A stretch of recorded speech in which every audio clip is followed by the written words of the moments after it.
baseball jerseys. They're awesome, they're fun, and you can totally customize them. Did you know you can do DTF on them? The trickiest part is right here. That seam, those buttons, and if you're gonna have a logo that goes across, it's tricky. But I'm gonna show you how I did it. There's a couple ways to do it, but I'm gonna show you a way that I decided to do it. The first way that you can do it is you can print out your design just straight. You can cut it and then press them, or you could press it all completely and then cut it when it's done. I know that it does work, but I decided to go with that gave me a little bit more wiggle room. I cut my design in half, but I also gave myself a little wiggle room so that when there's movement, there's not just straight navy. So anyway, let me show you how, first off, I made this on the computer. When designing this, I found that the different sizes made the space in between the buttons different. So for this one, which is a size large, it's roughly 3 inches. So I had to make sure that the design was less than 3 inches because you don't want it to interfere with the buttons at all. But then on other ones that I did, it was closer to 2.5 inches. And so I actually had to size these differently for the size of the jersey. So just be aware that you just want to measure it and see what you're working with. Because for my design, this right here is where it's going, and you just have to make sure that it's under 3 inches. On my computer, I took the design and duplicated it. I duplicated it twice so I could have an original, and then I could use the two and slice them. I used the eraser tool, then put it where exactly I needed it to go. I did measure from the middle to the seam to see where I needed it to go. Then opened up Xtool Studio and imported that image. Once I selected them and ungrouped them, I got all of my images ready and set up.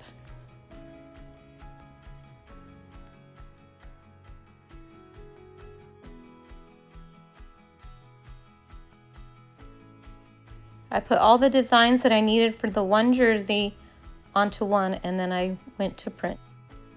I always like to know how much it's going to cost, and this cost 94 cents. I pushed print and then let the apparel printer do its thing.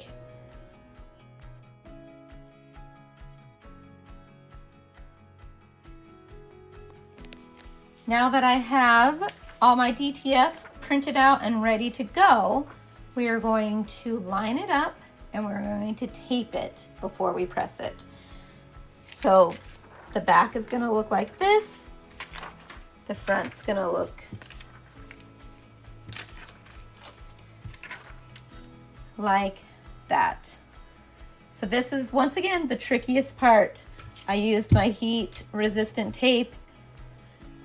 Once I get it to where I want it to be, I will tape it so it doesn't move, and then we'll press it. So let's get to taping.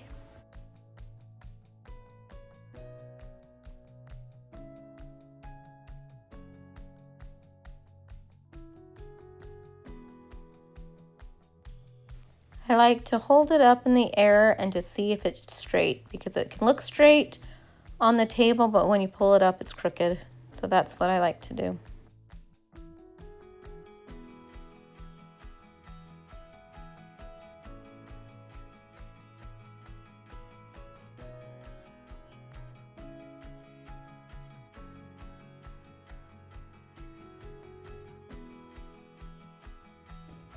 Now it is all nice and taped down. So there's a few things that you will need to have this besides just a heat press.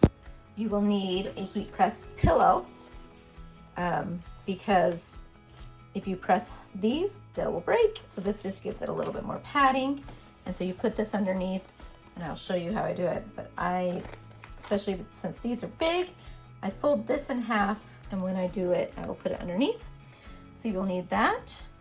You'll need your heat press, and then also a little mini heat press just to get into those little spots that you can't get.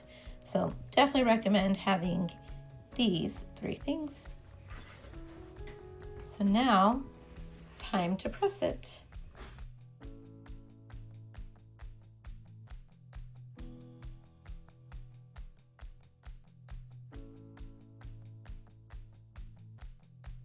Now that it's pressed, I'm going to go in with my mini press and just get the spots that I think need just a little bit more, like this spot right here.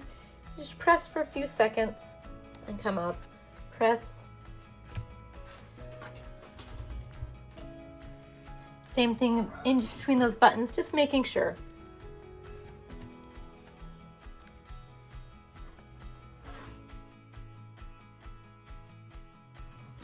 Once it's pressed, I'm gonna let it just cool, and then I'm gonna peel it.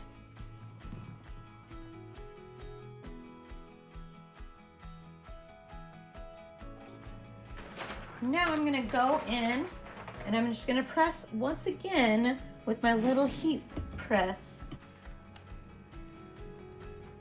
Press it nice, especially around the seams and by the buttons. We're gonna press it once again on the heat press, but I'm just doing just a few spots just to make sure.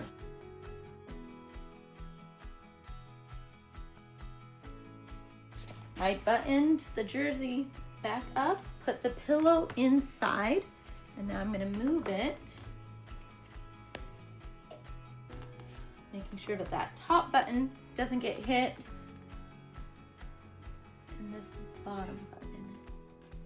So you want to position it, make sure that the pillow is in there, and then press it one more time.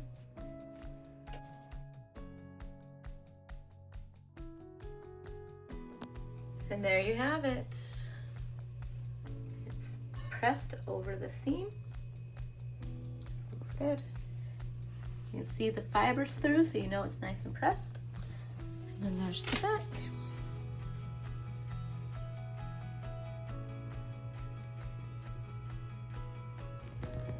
Here are a couple other ones I did. This one's a small, and as you can see, the distance is, I want to say 2.5 inches. So I had to size this one differently. And then I did a little toddler one, and of course had to size that one differently too. But they worked out.